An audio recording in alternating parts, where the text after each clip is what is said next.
Oh, turn it up. Here we go. Up here with your crew in an awesome view. Everything you love stacked right in front of you. Got your icon pass, powder slash it. 50 plus destinations. Speaking of, did you get your Icon Pass yet, Sean? I'm on iconpass.com dropping in right now. Wow, from just $259 adult, everyone knows you get the best price in the spring. Yeah, that's the good stuff. Okay, done. So pass the good stuff, yeah, it's the good stuff. And now a special motorcycle weather report from Progressive.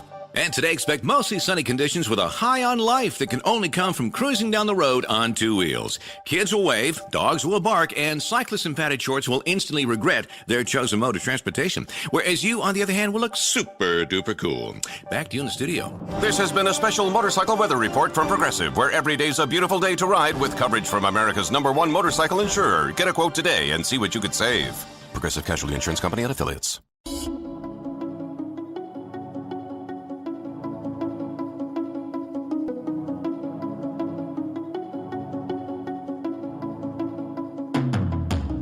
Welcome to the Fortified Life podcast, where we learn how to develop a dependency on Jesus in the marketplace. From the boardroom to the bathroom, God is with you. Here's our host, author, speaker, teacher, encourager, stewardship coach, and my husband, the man they call Mr. Fortified, Jason Davis.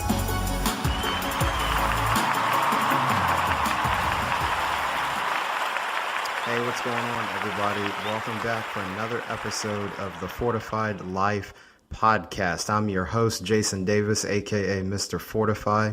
And here on the Fortified Life podcast, we are all about developing a dependency on Jesus in the marketplace.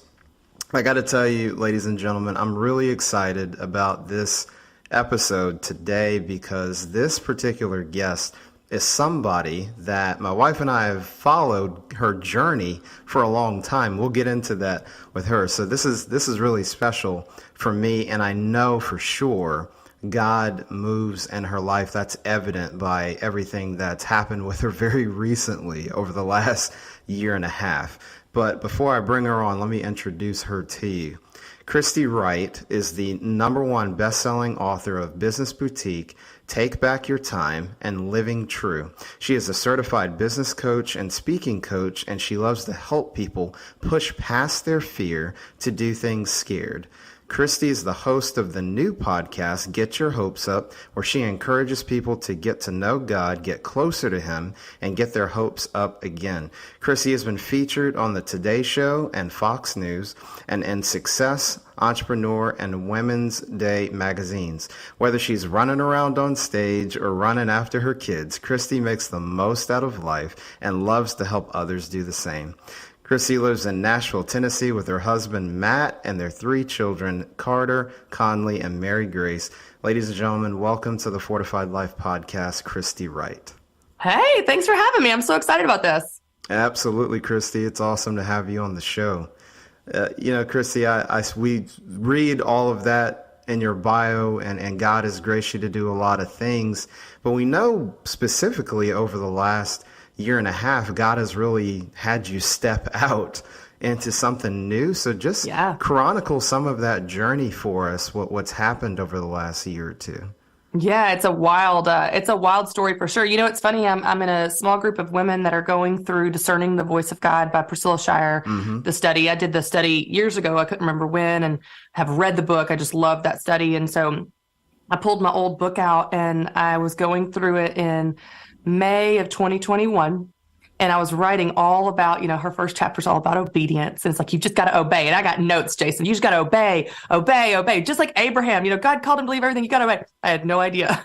And in just a few months, I would be asked to obey, similar to Abraham, to leave everything. And so after a really incredible 12th year at Ramsey, no intention to leave or go anywhere. I had a great platform there that they helped me build, and business boutique brand and Christy Wright show and coaching and books and all the things. And I was there for life. I planned to be there for life. God had called me there years ago, so I knew I was supposed to be there. And I'd had a really good year in 2021 and felt like I hit a gear. I was such a veteran on the team. I had been around the longest and helped a lot of the new speakers coming in. And I just felt really secure in my spot there. And And in November, almost out of thin air, basically, God called me to leave. And if you would have told me months before God's going to call you to leave, I would have laughed because I'm like, no, God wouldn't do that. God's not going to do that. And so it was very shocking. It was very terrifying. I will say it was confusing at first because you're like, God, why would you do this? Like, why would you do this? But it wasn't confusing in the sense of I wasn't sure if I was supposed to. I've told my girlfriends joking around, I'm like, no, when you look at the affirmations I had, like I had to leave. God was going to strike me with lightning if I didn't leave. Like it was so clear. That's what I had to do. And I'm so grateful that God, in his mercy, I was telling my girlfriends the other day in that group, I said, I think sometimes, I don't know this for sure. I don't think it's a formula, but I think often the harder the call, the more he walks to you, the more he shows his closeness, gives his affirmations because he knows it's a really hard call. So he gave me so many affirmations. And after a few months of walking that out, I left, I came home, I rested. God told me I was supposed to rest for 3 months. I was supposed to do nothing for 3 months. He was very clear that I was not supposed to just go do some stuff and not panic to make money or be scared about bills and all the things. And so I just rested and I stayed home and was still in seminary classes at the time and still had help at the house at the time. We had a nanny for 5 years. And so it was just life as normal, other than that, walked away from my job. I tried to keep everything else steady to really process that and grieve that. You know, that was a grieving process. I was sad. And then one day in February, I woke up and I had this idea to train speakers. And it was one of those things where at first I was kind of like, is this my idea or God's idea? You know, am I just trying to go do something again? Like I'm an entrepreneurial, but the idea just kept growing and growing so much so that night I told my husband, hey, I feel free to go build this. I think I'm supposed to do this. And it just starts clicking, Jason. Like I start to see like, oh, this has always been in me. Oh, I've been helping people in green rooms for years. Oh, I've been writing talks for other personalities behind the scenes that no one knew about because I love to craft messages. And I love to help people get the story in their head and their heart out in a compelling way through story and through a basic story arc and calling your audience to action and how to deliver it. And I'm good at that. Like I can say that I'm gifted at that. And I've learned from the best of the best. I have had a front row seat with peers and mentors that are some of the most brilliant minds and speakers in the country. And so I have learned from the best for 12 years. So it just starts making sense that I'm supposed to do this. I mean, it just starts like clicking, like this is the thing. And then I start getting all those affirmations, you know, one day after another, it's like in my face. One day, in fact, I was doing a post for my seminary class. It was Old Testament and it was on Jeremiah. And so I go to Jeremiah in the Bible to start to like kind of pull some verses for my homework. And my eyes go to Jeremiah 1:6. And it's where God calls Jeremiah to be a prophet. And Jeremiah responds, alas, sovereign Lord, I do not know how to speak. And the words jumped off the page at me. You know that feeling, you know, where you read something and the Holy Spirit is like, this is for you. It was like a neon, you know. And the Lord spoke to me and he said, Christy, there are a lot of people that I'm going to use that don't know how to speak. You're going to teach them. And chills went up my arm and I was like, this is the thing. I knew when I left, God was going to give me the thing. I knew I'm still called to speak and preach and write. Like those are the things I've been doing that I'll continue to do. But I knew there was something he hadn't told me yet when I left. And I even said that on the last episode of the Christy Wright Show. And so I thought, this is the thing. So I go back to the calendar and I'm like, what was that random Thursday where I wake up and the moment I'm conscious, I have this idea to train speakers. And it was February 24th. And I go back on the calendar 3 months because God told me 3 months. And I knew it was going to be 3 months to the day. For some reason, he just said 3 months. But I didn't know when that started. And I didn't know when it ended, right? It's a long process of walking this whole thing out. So I go back to the calendar. And 3 months from February 24th, the day that I had the idea to train speakers, was November 24th. It was the Wednesday before Thanksgiving when I sent an email to Dave Ramsey's assistant letting her know I needed to meet with him, which I don't do. That was the day I obeyed and took action on the call to leave, where there was no turning back. It was the first domino that knocked over all the dominoes. It was the day I obeyed. And 3 months to the day, God dropped in my spirit the idea of what I'm supposed to do next. So my conviction and passion and confidence and authority in this new space of speaker training, I'm like, this is what God's asked me to do. So I know I'm in his lane. And what's really cool, Jason, and I think we all do this, a lot of times we're so heads down in our own life of like, God, what do you want me to do? And how are you going to make a way for me? And how are you going to help me pay my bills? So as God gives me this idea, my first thought in full honesty, right? Me being blunt, my first thought is, oh, how kind of God to make a way for me. How kind of God to carve out a path for me to create an income for my family that honors Ramsey, right? Like that was a narrow lane, and God carved it out. How good of God to take care of me. And then in August, when I start putting out my course, Stop Winging It Speaker Training, and my coaching and my resources like a free mini book, when I start putting this stuff out there, everyone is going, this is an answer to my prayer. Wow. Because God's been calling me to speak, and I keep telling God, I don't know how. And so you saying, hey, I'm training speakers is an answer to my call. And isn't it like God to always work us all together, to always have multiple purposes that weave together for his good and his work in the kingdom? And so it's just, so now that's what I'm doing. I've got a new podcast called Get Your Hopes Up. And I'm still encouraging people towards Jesus, which I'll always do no matter what I do. But in this season of transition, like professionally, I'm not doing as much business coaching like I did in the past. I'm really helping people get their messages out, whether that's a podcaster or YouTuber or speaker or pastor or politician or someone that just has a call to use their voice to tell their story. I want to help people get the message in their head and their heart out. And so it's been really fun to do that. And I think we're just getting started, which is really cool. Wow, Christy, that is exciting, exhilarating, and it's just evident what God is doing in your life. When especially, Christy, what came to mind, you had been there 12 years and then God tells you to rest for 3 months. And I'm just, the imagery is just hitting me from scripture. Like, wow, really 12 and 3, Lord? That sounds about right. I mean, those numbers are biblical numbers. Someone sent me a message on Instagram after I posted that I've been there 12 years. They said 12 is a biblical number. Like it's this number of completion. 12 is something. And then 3, we know the 3 months the Israelites wandered in the desert until they get to Mount Sinai at 3 months to the day when they got the law of Moses. And I'm just like, you just see all, yes. I mean, I got chills even as I think about like God is like to the day. He's so in the details of timing of things, you know? Yeah. Christy, what I love about your story is we're talking about what you're doing professionally, but what's interwoven in between that is you listening to God and talking to God. So, Christy, can you talk about the importance from a faith standpoint? Like, you couldn't have decided what direction to go in without going to God. And sometimes in the marketplace, Christy, there's this tendency to compartmentalize things, maybe because of the industry that we're in, or maybe because, we're a little bit, afraid to kind of let people know what your beliefs are. So can you just talk about that for, a faith-based business owner or someone in the corporate space that is a believer, just the importance of seeking God, not just for our family and spouses, but also concerning our role in the marketplace? Yeah.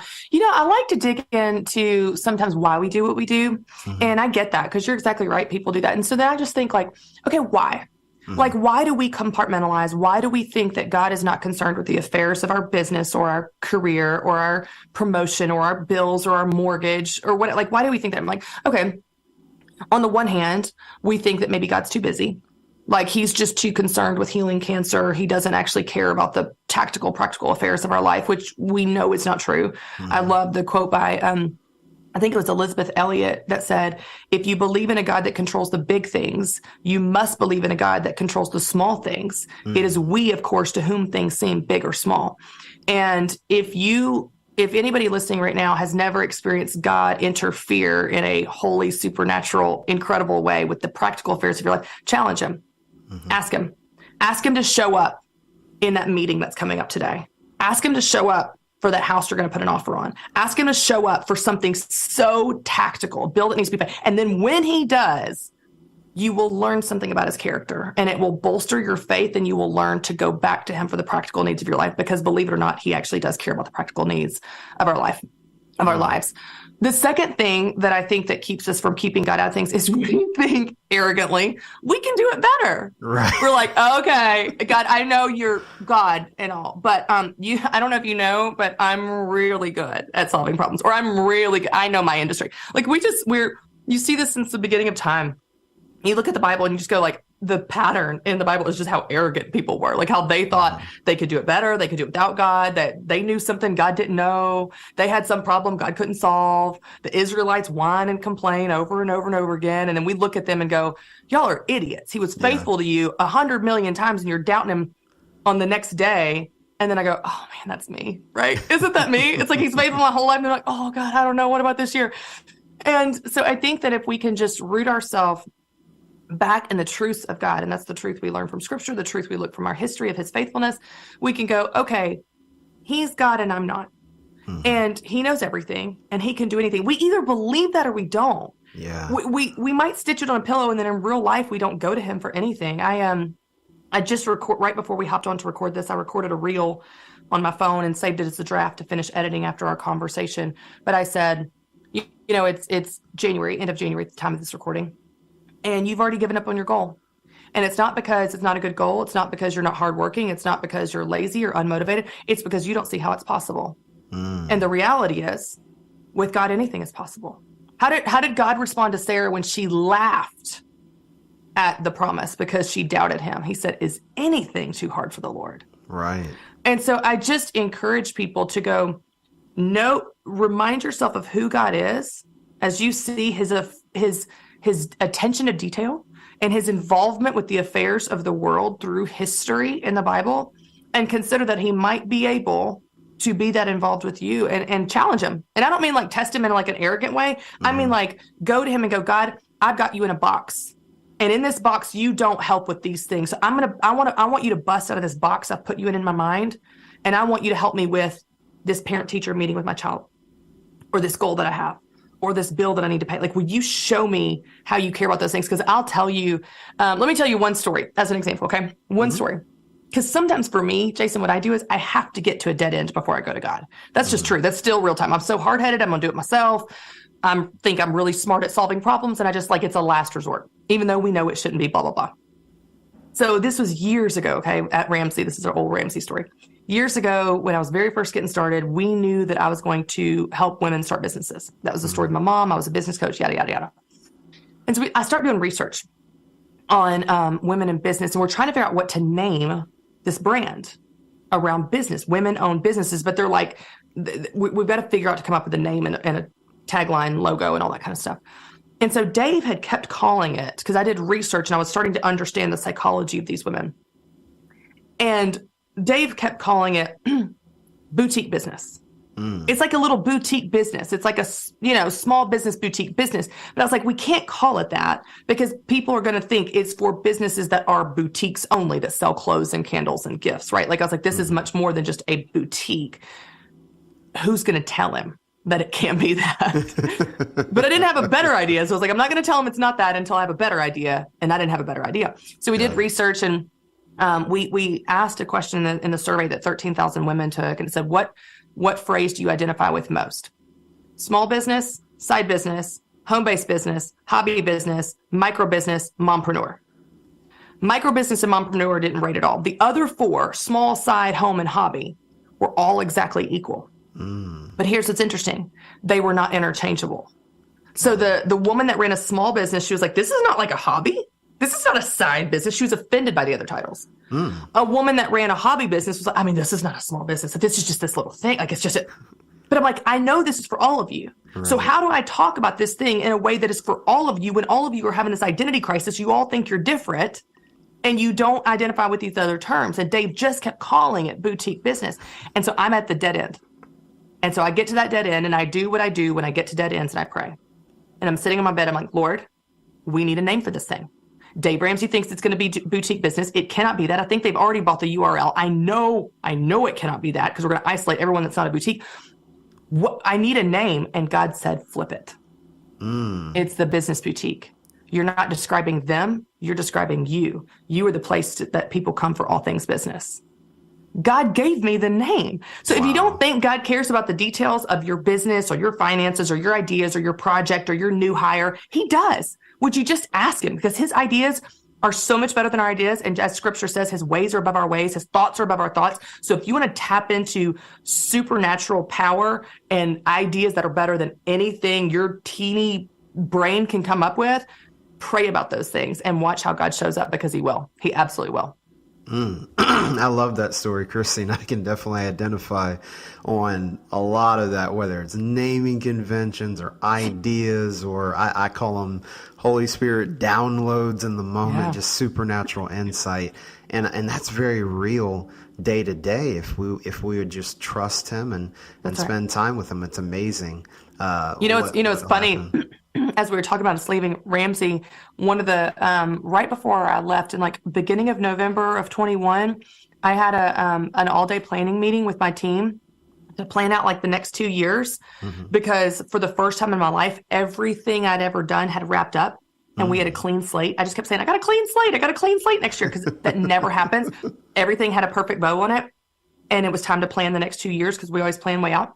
And I go to this meeting, and we're just not coming up with any ideas. Like, the ideas are going on the board, but they're not good, and they don't feel powerful. They don't feel right. And I just stopped the team. I'm like, guys, we need to pray. These are not the right ideas. And so we pray, and we just keep coming up with ideas, but none of the right ideas. And I'll leave there, and I'm like, we got to have another meeting, because God didn't give us the ideas. He didn't give us the ideas of what we're supposed to do in the next 2 years. And maybe we didn't have the right people in the room, but we didn't get it. You know when you got it, and you know when you don't, and we didn't get it. And then when God spoke to me a couple weeks later, as he's calling me to leave, he said, it was 3 a.m, and he's speaking to me, and he said, Christy, I did not give you vision there because your purpose is not there anymore. He didn't give me vision in the meeting. So even the absence of his vision was him directing me. Yeah, isn't that wild? That is wild. My goodness. I love that. Christy, as you've stepped out into what God has called you to do concerning helping people speak, and I love that passage from Jeremiah. When you're working with people, Christy, and I know you're a big fan of, hey, do it scared and let's move, you hear faith over fear a lot. But then there's some practical things, Christy. Yeah. What have you noticed, like, oh my gosh, I'm speaking, I'm a speaker, what do? I have a presentation. Like, as people step into that, what is some of the advice and wisdom that you give as people go into a presentation where their mind is blank? And I'm sure you probably had people in coaching sessions, Christy, help me. They want me to speak and I have no idea where the heck to get started. Yeah, I love that. So I'll give you two parts to it. The first part is this. Often when people think about speaking or presenting, they start with themselves. What do I want to say? And you're not going to win if you start with what you want to say. It's okay if that's a factor, because you need to speak from expertise in your story and your experience. That obviously needs to be considered, but that is not what drives the talk. What drives the talk is, what does the audience need to hear? And that's going to make all the difference in the world, where you begin to connect with them on pain points that they have and problems that they have that you're going to solve through your talk, because then everything you say is for their benefit. And let's just have a quick timeout here, Jason. So many speakers get on stage, get behind microphones, and all they think about is, what do I want to say? And what do I want to share? And it never connects with the audience, and it doesn't make the impact because they're thinking about themselves. And the thing that I remind people of is, so this is basic psychology. I'm not a psychologist, obviously, but the way that our brain is wired for survival, all day, every day, we are filtering information through one simple question. What's in it for me? Why do I care? Think about scrolling social media. You, Jason, when you scroll social media, when I scroll social media, what do you stop on? You stop on things that do something for you. Exactly. You stop on things that interest you, that entertain you, that educate you. They do something for you. If there's something that does nothing for you, you scroll past it because your brain goes, this doesn't apply to us, right? Your audience is doing the same thing. If you're not connecting what you care about to what they care about, your solutions to their problems, if you don't spend time to do that, their brain has checked you out. Yeah. They may be looking at you, but they're thinking about their to-do list. They may not even be looking at you. They may be looking at their phone or falling asleep. It's the reason your audience is not engaged is because you're not crafting a talk where every word out of your mouth is for their benefit. It's an answer to the question their brain is thinking from a survival mindset. Why do I care? Every word out of your mouth answers it. Even the stories you tell, even the personal stories you tell, do something for them. It entertains them to keep them engaged, to drop that truth right after the story. And so there's purpose and intentionality in everything that we say and deliver. And the purpose and an intentionality is for the benefit of the audience. It is what they need to hear. If there's anything that you want to say that they don't need to hear, it needs to get cut, because you're not there for you. You're there for them. You're not there for standing ovations. You're not there for applause. You're not there for good reviews. You're there for life change and transformation for them. And so everything you craft and do is for them. And the second thing that I would say, and this is really tactical, but I have, after doing this for a long time, but doing it intentionally as a business this last 6 months, it is something people genuinely need help with, Jason. Like, we don't know how to do this. Most people don't know how to do this. More people now than ever before have microphones, platforms, social media, YouTube channels. They're getting asked to speak, to be guests on podcasts, to be on stages, to lead Bible studies, to lead their business, to speak in front of a team. More people than ever. It's true. And none of them were trained. Right. Maybe you took an 8th grade speech class that told you the 3-point structure. Tell them what you're going to tell them, and then tell them what you told them. That's not what we do. That's not what we do. It's not more complicated than that in terms of difficulty, but it's more engaging than that. It's more personal and empathetic and entertaining. It's a story arc where you take people on a journey where they're on the edge of their seat because you unpack the problem that they have that makes them care about your solution. Then you give them that solution about what is possible about the future. Then you lead them to the action of what they're going to do about it to apply it to their life so that something actually moves and shifts and changes in their life because of your time in front of a mic. And so the structure that I give people is not more complicated than a 3-point structure, but it is more in tune with how our brains work from understanding story and being engaged and being interested. And I think people need to know that if you think you need help speaking or presenting or just talking in front of people, it doesn't mean you're a bad speaker. It just means you were never trained in this, which, by the way, no one was. You're in good company. We all need help. I love that, Christy, and you're right. Just there's more people than ever with platforms, and dare I say, Christy, it can come across very quickly. People message me all the time, Jason. They're like, "Can I sponsor my pastor to go through your course?" But here's the thing: the worst speakers don't know they're bad. That's what's so bad. The people that need my teaching the most would never sign up for my course. They're like, "Oh, I'm great." I'm like, congregation may not agree. It's going back to that ego and arrogance you were talking about earlier, Chrissy. And sometimes we think because we communicate all of the time, it's like, but is that, so I love what you said about serving. How are you serving the audience? I want to come back to something that you really drove home, Christy, but I don't want the audience to miss this. And that is the power of storytelling.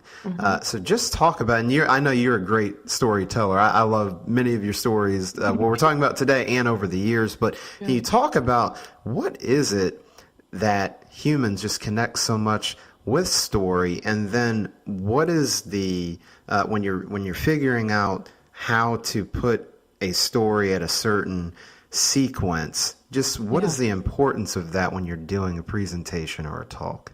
Well, there's fascinating research on story and how our brains work. So, for example, I'll tell you behind me. Let me see if I can find it. One of my favorite speaking books is called Talk Like Ted by Carmine Gallo. It's not just for speakers, by the way. It's for salespeople, business people, anybody.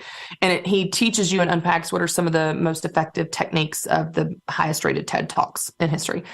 But he put some interesting research in there in story. So researchers wanted to understand why a story is so effective as a means of communication, because this is across generations, through all of history, across language barriers, different cultures. Story is how we communicate. And it has been since like the caveman. This is from the beginning of time. And even you look at the Bible, Jesus spoke in parables. It's always been stories, right? And so if you understand that story is obviously something that works, these researchers wanted to understand why. And so they hooked up participants. It was a research study with a speaker and an audience. And they hooked up both groups, all people, to MRI machines. And what they found was that as a speaker was telling a story, not only was the audience's brain more engaged, they enjoyed the presentation more, they remembered and retained the information more. And then what's fascinating is as the speaker told a story, the exact same areas of the speaker's brain that lit up at certain parts of the story lit up the participant's brain. So like what I tell people all the time is like, do you understand you can hack into people's brains? Now we want to use this for good, not for evil. This is a deep responsibility we carry, but it is the most effective way to communicate with your audience. And so one of the things I hear often with speakers, so a common problem with speakers is they just have so much to say. So they cram 47 ideas into a 47-minute talk, and then the audience remembers nothing because they can't remember 47 ideas. They can't even really remember 7. Right. So I help people narrow down their content to one main idea that we're going to support through our talk structure. But one of the other things that is a temptation of speakers, and again, it really kind of comes from a place of arrogance of like, I have so much to say, but they think if I'm short on time, cut the fluff. And to them, the fluff is the stories. If I'm short on time, and we're always short on time because we just have so much to say, then just cut the stories. And so what happens is they get in front of the mic, they do a machine gun drill at you, information. And then in my 17th point and my 97th point, and just take notes, write faster. I'm short on time, but I'm going to go a little bit over. And here's the other thing I have to say. And you just feel like like that was not a fun experience for the audience. They were not engaged. They are not going to remember anything you said.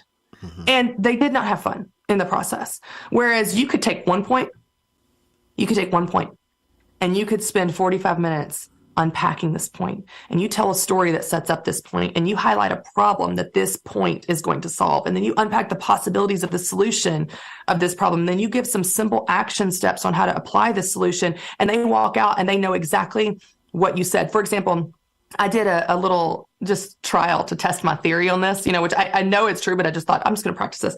So when I led my course in the fall, Stop Winging It, which by the way, that title is for all the people. They're like, just wing it. I don't need to know. I don't need training. Let's stop winging it. How to face your fear, craft your message, and present like a pro. This is the title of my course. So I'm in the course. I'm leading it live last fall. And I'm teaching them this concept that when you have too many ideas, your audience doesn't remember any. You need one idea that you build out through this whole talk. I learned this, by the way, from Andy Stanley in his book, Communicating for a Change. He taught me this. This is not my idea, but it's brilliant and it works. So I said to my students, probably 100 people on the call that are on live on Zoom, I said, a lot of you have been with me a long time. You've been with me through my business boutique days, through Ramsey days. Like, you're not new to me. I said, what is the number one main point of my fear talk? The chat blew up. Do it scared. Blew up. What's the one thing? Because that's the one thing I say over and over and over. I tell you a story that sets it up of the Fox business. I unpack that fear is normal. You're never going to get over your fear. You've got to learn to do it while you're scared. Here's how you do it. You fake it till you feel it. The antidote to fear is action. The whole thing hinges on my one thesis statement of do it scared. You could do that for my life balance talk. I said, what is the one main thing of my life balance talk? Life balance is living from your values. Or life balance is doing the right things at the right time. Either one of those. I've had 2 versions of it over 12 years of teaching life balance. They know the one thing. Years later, they remember the one thing. And it's fast. So Donald Miller, he interviewed Andy Stanley for a podcast or vice versa. I can't remember. They were on a podcast together. And Donald Miller told a story about being at a college that he had spoken at like 10 years before. And he was talking to a guy and he was like, oh yeah. He's like, I was here years ago for a conference. And the guy goes, oh, I was here for that conference. Do you know who spoke? Andy Stanley. And he said, the number one thing we need to do is da-da-da-da-da. And Donald Miller goes, well, did you remember anyone else that spoke? Because he spoke at that. And the guy goes, no. And so Donald Miller was using this example. And he said, I realized something about you as a communicator, Andy. And he said, you, when you're on stage, you are leading the audience in an exercise in memorization. Let that sit for a second. You're leading the audience in an exercise in memorization. Because if you want people to freaking change their life as a result of your sermon or your talk or your podcast, then they need to know how to change their life. They need to know what you said when they walk away from the room. And so we've got to teach them in a way that takes one idea and lets it build out, lets it breathe, where people enjoy the process and lets it sink in. And the way that you do that, the way that it sticks is through stories that illustrate it, but also just a basic story arc of your talk where you've got a problem, a solution, and an action. So every talk that I help people write follows that very simple structure, which is the story arc, which is how our brains understand information and remember information. That is gold, Christy. And folks, if you're listening, you are getting literally on air coaching and consulting. So I hope you are taking notes, because as Christy was talking about, Andy Stanley, love a lot of his stuff, especially being here in Atlanta. I've been to his church before, but you're going to remember some things from Christy's conversation today, months from now, years from now. So definitely take notes. Christy, before we get ready to wrap up, you yourself have your own podcast platform. So speaking of all the different communication mediums, you can do talks, and there's video and TV, but podcasts, podcasts, it seems like, Christy, whenever people are like, oh, it's another podcast, it's like podcasts blow up again, and there's just more getting created every day. So what is your podcast, Get Your Hopes Up, about? And just talk about just what God is doing on that show. Thank you. Yeah. My, a guy on my team back in 2016 came to me and said, I think we should start a podcast, a business boutique podcast. And I was like, okay, sure. Cool. Okay. Like, it was just like, whatever. Like, I didn't have this big strategy or dream. I just kind of went along with his idea. And what's interesting is it just really blew up. It really did well. Like, it connected with people in the tactical teaching. And over time, we kept building that out. It then turned into the Christy Wright Show in 2020, which was more faith and personal development in addition to business, in response to, like, people kept showing up for more than just business. And so we responded to that. And then when I left Ramsey, they had kept the show. It was their show. It was all their stuff. And so they kept all that. And honestly, I had been feeling a little burnout on the podcast. And so I was like, I kind of want to get off the content treadmill of having to maintain this and have guests every week and all the things. And so I had no desire to start a new one. And I was also resting as God told me to. In about 5 or 6 months into me being gone from Ramsey, God just dropped an idea in my heart of a faith-based podcast. And I got excited about it in a new way, a new energy, and it would be different. I just started to dream about it, that it would be shorter, about 20 minutes versus 45 or an hour, just the length of someone on their commute. Excuse me. It would just be me. It wouldn't be all the scheduling and logistics of guests. I may add that in the future, but just out of the gate, I wanted just simple, go in, batch some episodes and so on for my busy life. And I've always been on this kick ever since my devotional Living True came out in 2020. I guess it was 2020 or 2019. There's this story that I share of praying for a daughter after having 2 boys, and it's a pretty vulnerable story, but it was something God taught me about hope. And I was telling myself in church one day, I just don't want to get my hopes up. I don't want to get my hopes up. I just need to guard my heart. And God spoke to me in that moment, and he said, you never guard your heart with me. I know what to do with every desire I've given you, and I know what to do with every broken piece when you're disappointed. You may guard your heart with others, but you don't guard your heart with me. And get your hopes up. I'm the God of hope. So you get your hopes up. And so that story that I wrote about in my devotional is the heart of this podcast, because it's titled Get Your Hopes Up. And we live in a world, Jason, that tells you don't get your hopes up. It tells you don't get your hopes up. I'll believe it when I see it. I'm not a pessimist. I'm a realist. It just wants to shoot your faith down. And I actually heard Darius Daniels put something on Instagram recently where he said, the enemy is after your hope. If he can discourage you so much you don't have hope, you have no fuel for your faith, because Hebrews 11:1 says, now faith is confidence in what we hope for. So if he can discourage you so much you don't hope, you don't have faith. And without faith, it's impossible to please God. And so, like, oh my gosh, this is it. Like, the enemy is after our hope and our faith. And so I just want to create a podcast that hits that head on and says, and I even had to fight for that title, because I got some opposition through the years of like, oh, we can't say that. I was like, yeah, we can. I'm an Enneagram 8. Yeah, we can. Get your freaking hopes up. Romans 15:13 says, may the God of hope fill you with all joy and peace, so that you may trust in him, so that you may overflow with hope. These are God's words, not mine. Take it up with him. We're going to get our hopes up. So I get in there, I get bossy, I get excited, and I just help people get their hopes up. I love that. And even, Christy, the other scripture, in the absence of hope deferred actually makes the heart sick. Yes. So, yes, we should get our hopes up. That's right. In Christ. I love that, Christy. Christy, you have added so much value today. I'm telling you, listeners, you're going to want to go back and listen to this and share it. By now, Christy, people are, I'm sure, saying to themselves, how can I get in touch with Christy, where can I find her? So how can the listeners connect with you, Christy? Oh, thank you. Well, if you go to ChristyWright.com, that's all the things I'm up to. You can go to GetYourHopesUp.com. It takes you the same place, but the podcast is there. If you need help with discouragement, I've got an email series to help you get more encouraged. And then if you want to find out anything about speaker training, that's all there as well, from the course to the coaching to a free mini book, Top 10 Mistakes All Speakers Make and How to Avoid Them. So there's a bunch of resources, free, and courses and things coming up. So you can check out all that at ChristyWright.com. Love that. And folks, don't fear. We will have all of Christy's information in the show notes at fortifiedlifepodcast.com. So don't worry if you miss something. That's the beauty of technology and listening on demand. You can go back and rewind and feel free to go to the site for the show notes. Well, Christy, I want to thank you so much for coming on the podcast. I know I was blessed. I know the audience was blessed, and we'll have to do this again sometime soon. Absolutely. You're awesome, Jason. Thank you for being a light in this space and inviting me to come on with you. So Scott, happy to be here. Absolutely. Well, folks, that's all we have time for today. Remember, God is with you from the boardroom to the bathroom. We'll see you next time on the Fortified Life podcast.